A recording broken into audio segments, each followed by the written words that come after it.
Computer Archaeology. Hello everybody, welcome to another episode of Computer Archaeology. And in this case here, some of the archaeology I have right now is a Commodore 64. And this computer was around in the 1980s, early 1980s, and actually it predates MIDI. Well, before I actually start to hook up the Commodore 64, let me go over some of the parts. So this is a Commodore 64. Here is the cartridge port back here. Here are where you plug it into the TV. And these are some areas for the disk drive and some other slots over here. One's the slot for the tape deck drive, the cassette drive. Two ports for joysticks, a place to plug in power, and you turn it on switch. This is the part, this is the MIDI interface. This is the part you have to have if you're trying to do some MIDI with your Commodore 64. So as you can see here, it has some things on it. Basically, there is the cartridge part. And I pull another cartridge out, you can kind of see in there kind of the size of the cartridge that it would be. It has 4 places where you can hook up MIDI. MIDI in, and then a couple places for MIDI out and a MIDI through. I thought it would be kind of cool to actually have some reference books. So here's the reference book for the Commodore 64. And in the back, it actually has a schematic of the Commodore 64. So if you're trying to put things back together, you actually could solder it. It has some things on DOS. Sorry, has some stuff on BASIC. Actually has some things about waveforms as well. So if you did want to make music without MIDI, you could do that as well. And this was published in 1982, so right around the point when MIDI would came out. I do have in here the 2 cartridges, the actual books about how to use the software that I have on the carts. And then I thought this was kind of a cool book if I want to get into programming. Supposedly this was a really good book on programming BASIC for the Commodore 64. It actually has an area for music as well. And I typed in a small program from here onto the cassette and I was able to save it. This is a SD card, and it goes up to 2 gigs. That's as big as you can put in there. That goes into the floppy drive area on the Commodore 64. And this actually gets some electricity from the game port, and they actually make it where you can put in another joystick if you want it, the joystick port basically. And so on here, it basically works as a floppy drive. It sees it as you can hit reset. You can use 2 different disks in there as well. You can run your program and have another floppy in there and use that as the place where you store your data. And so it basically functions as a floppy drive for the Commodore 64. So basically, let's hook up the Commodore 64 and get some MIDI working.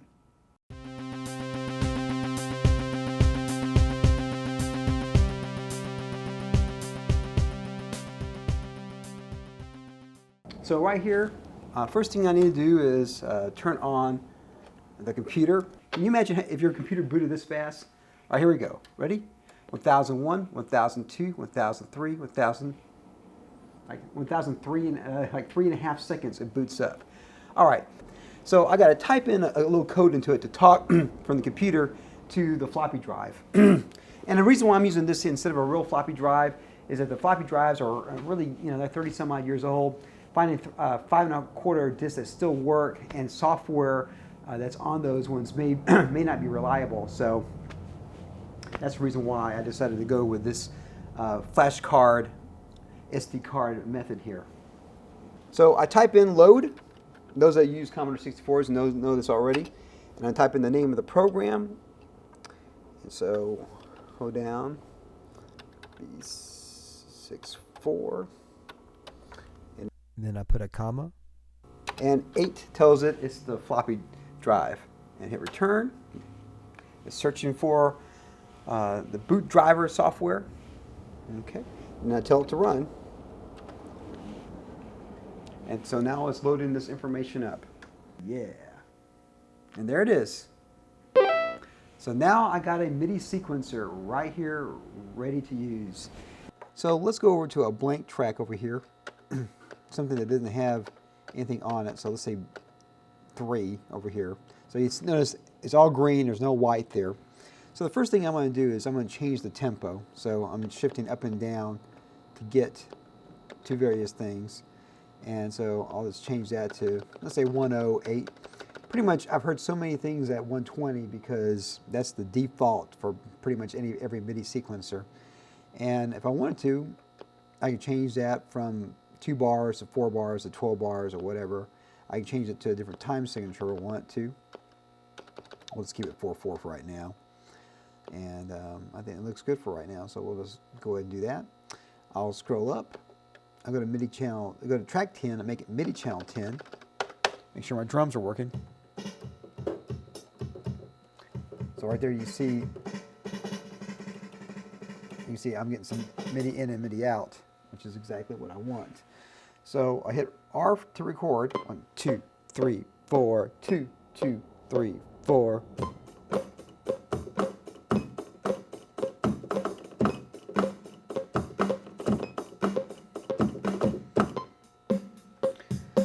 All right, so it's going to play back exactly what I played in there. Now you notice it's a little bit off. So let me hit stop there. So if I want to, what I'm going to do is to quantize something on here after you've done something.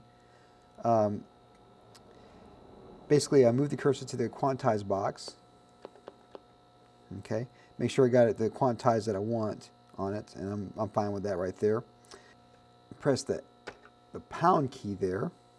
Okay, and that's if you're British, that's the pound sign there.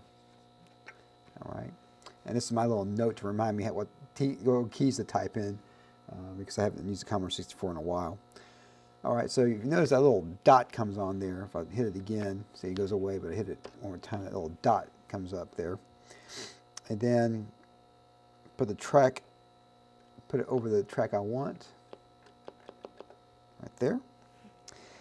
And then just hit return, and let's hear it, see if it fixes it. It's got to play through it once.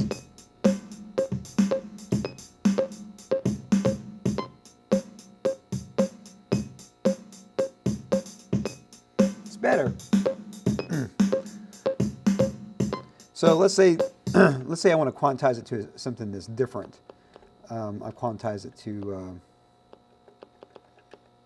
let's see, we quantize it to, let's say that, and the numbers on quantizing aren't quite the same. I wish it would be like 8 or 12 or whatever like that, but it's not. The numbers are off a little bit in some ways, but let's see if we can quantize it to that, see what happens. So I hit that again, shift up to that, and then hit return.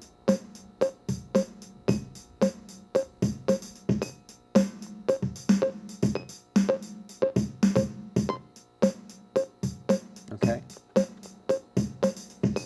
So that's the way you can go there and quantize.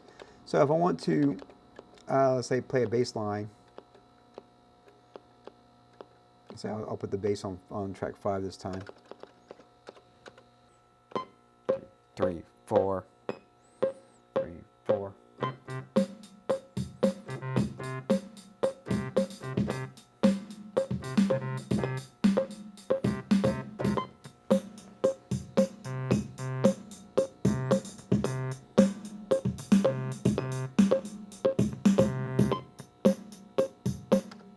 So you go there, and that's basically your multi-tracking at this point. So let's record a synthesizer track. So we got a MIDI channel 4. I'm gonna put the computer, make sure it's on MIDI channel 4, and then I go up. Hold shift to go up, and then hit return. Okay. All right, and so now I'm ready to record. All right, so 2 measures for nothing. 1, 2, 3, 4. 2, 2, 3, 4. 2,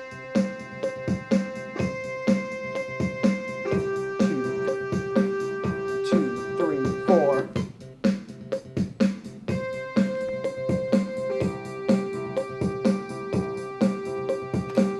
Now, if you notice, I made a mistake there. I came in a little bit too early. So that first one didn't happen. So to erase a track, you hit record, and you hit run stop, and now that track is not there anymore.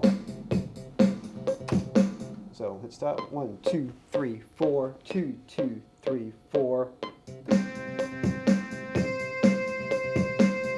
2, 3, 4. 1, 2, 3, 4.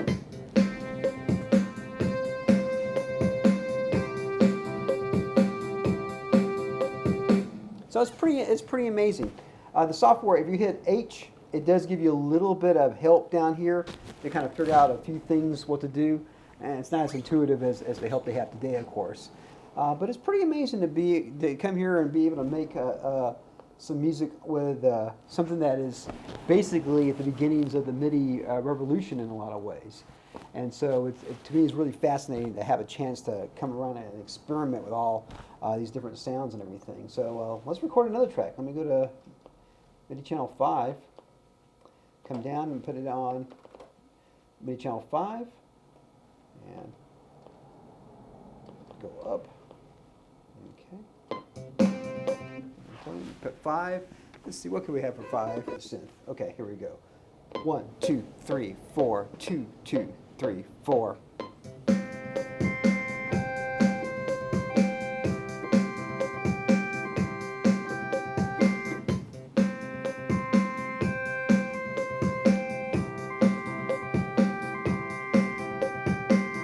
So I'm just really impressed.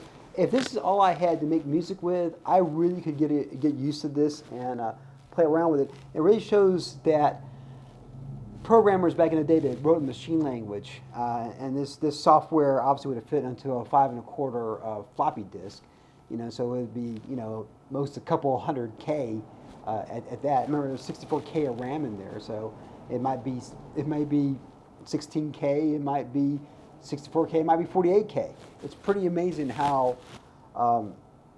efficient this software was back in the day. Look how big Pro Tools is, and again, I know it does have digital aspects to it. Even when we get into the later 80s into the 90s, some of the software got to be a lot bigger. But the basic parts of what sequencing is, this program does it, and it does it well. You can quantize with it. You can do. This was one thing I was trying to figure out. Let me see if I can actually get it going with that. So I'll come down here, change that to MIDI channel 6, go up.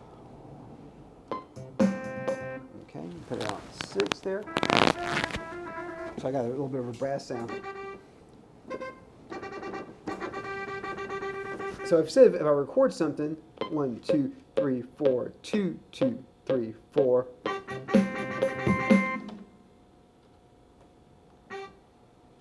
And let's see if I played it back.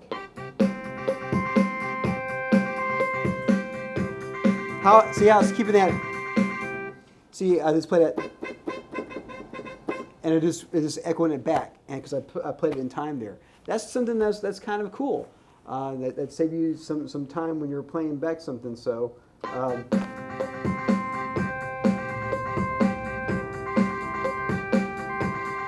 So it's pretty amazing what you're able to do with this. Any MIDI keyboard would work if I had a DX7 here, if I had a sequential circuit Prophet, if I had the Casio ZZ101. These are all keyboards that are around in the early 80s. Whatever keyboard that I have, MIDI keyboard, as long as I'm able to hook MIDI cables in and out, this Commodore 64 can control it. So a sampler, anything that has a MIDI cable in, MIDI cable out, you're able to control. And I really find that really fascinating in a lot of ways, that this older computer that at the dawn of MIDI can still make music today. And I think that's really fascinating. It shows you the power of MIDI. The people that designed MIDI really knew what they were doing, and it's really kudos to them to actually make software that can still last 35 some odd years later and still be functional. And if I had to score a film with this, I could definitely make music that would be in the tops of the charts if I can control anything that's out there. So it really is fascinating. In some ways, going back and doing this computer archaeology is great for the folks today to look back to the past and learn from that. I really would love for someone to make a MIDI sequencer kind of like this. That would be really fascinating to me to see them actually design this for an iPad, because this would work really well as a tactile way to go through there and scroll up and down with this. So Maybe some of this computer archaeology will help influence programmers of today to go through and make some of these things happen as well. So I hope you really enjoy this episode of Computer Archaeology, today using the Commodore 64 with some MIDI.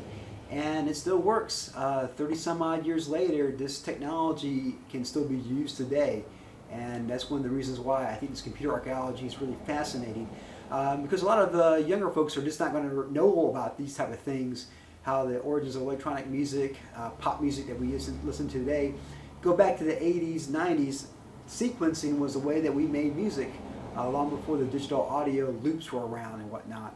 And the pioneers were making loops themselves back in the early 80s and 90s to allow the Logics and the Pro Tools and the Fruity Loop software to be out today. As always, rock and roll, and of course, it does compute.